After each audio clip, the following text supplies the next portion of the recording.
Muito bem, pessoal. Hoje, dia 21 de julho de 2019, foi aplicado o concurso para a Prefeitura de Caxias do Sul.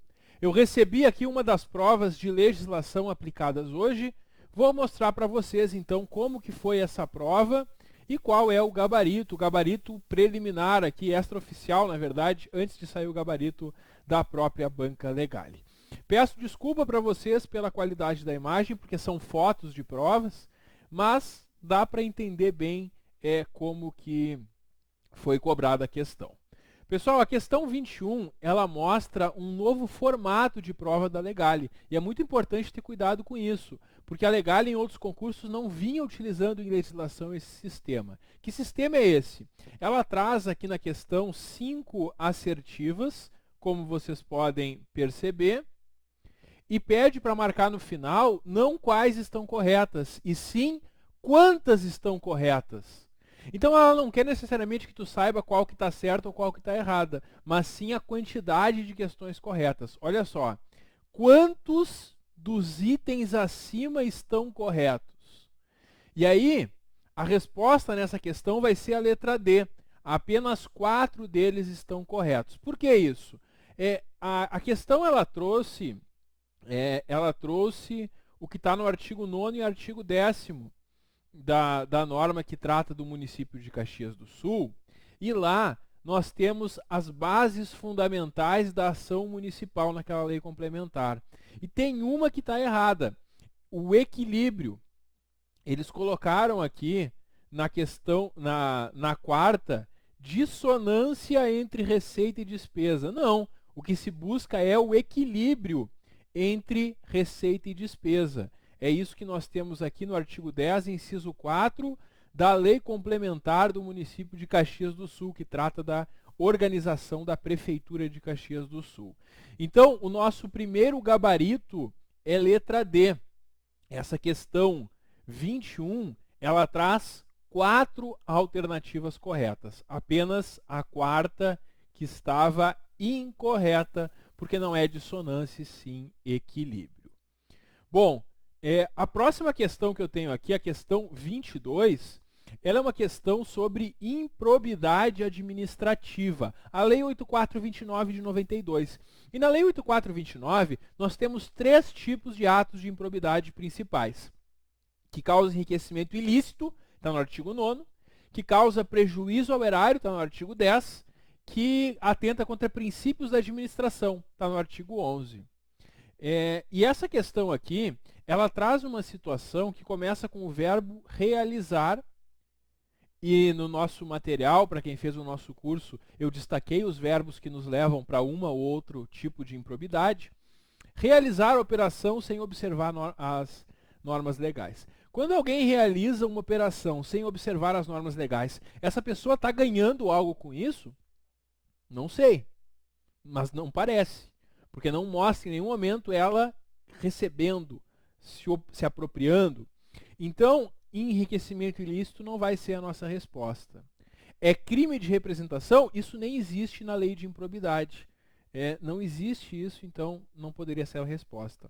Causa prejuízo ao erário? Sim, está no artigo 10, os atos que causam prejuízo ao erário.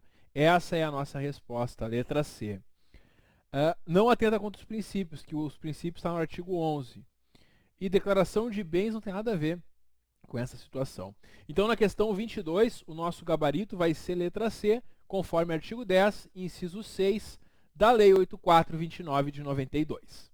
A próxima questão que nós temos aqui, a questão 23, agora ela vai falar sobre o Estatuto dos Servidores de Caxias do Sul. E lá para o ingresso, eu lembro que eu comentei isso na nossa primeira aula do nosso curso, para o ingresso no serviço público municipal, tu vai ter que realizar um exame. Quando tu for nomeado, for chamado para tomar posse, tu vai realizar um exame.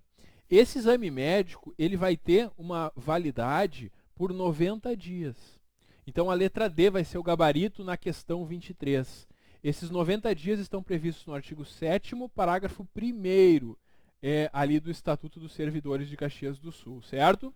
Então, o prazo, a duração, a validade do exame médico é 90 dias. Seguimos para a questão 24. A questão 24 também é sobre o Estatuto dos Servidores. E é para marcar aqui a alternativa incorreta. Vamos verificar?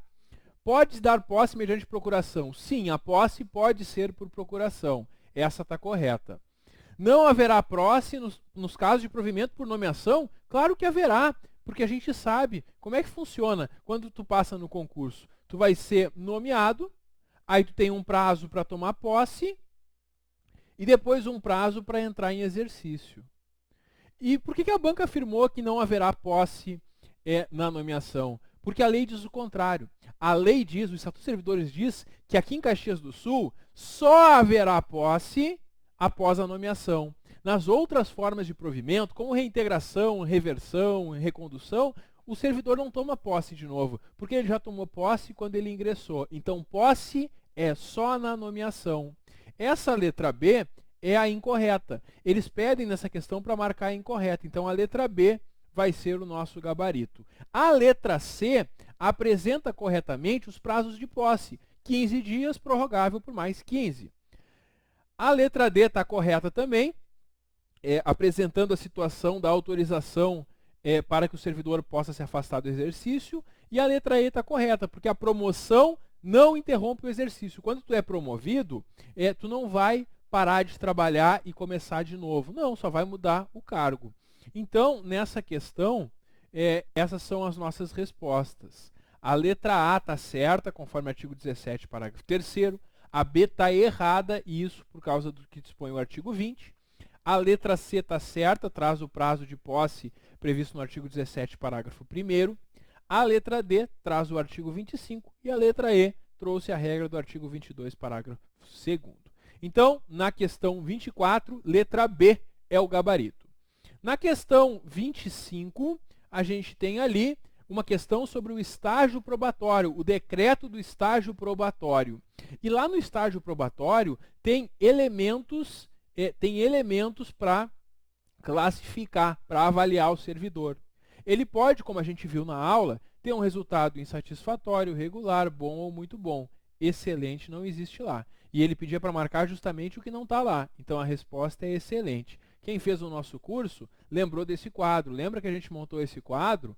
Quando o servidor tem avaliação insatisfatória, tem um ponto. Regular 2, bom 4, muito bom 6. E aí tu volta para a questão e tu vai ver que a única que não existe é excelente. Não existe esse critério. Ou é insatisfatório, ou é regular, ou é bom, ou é muito bom, que é o melhor nível possível, certo?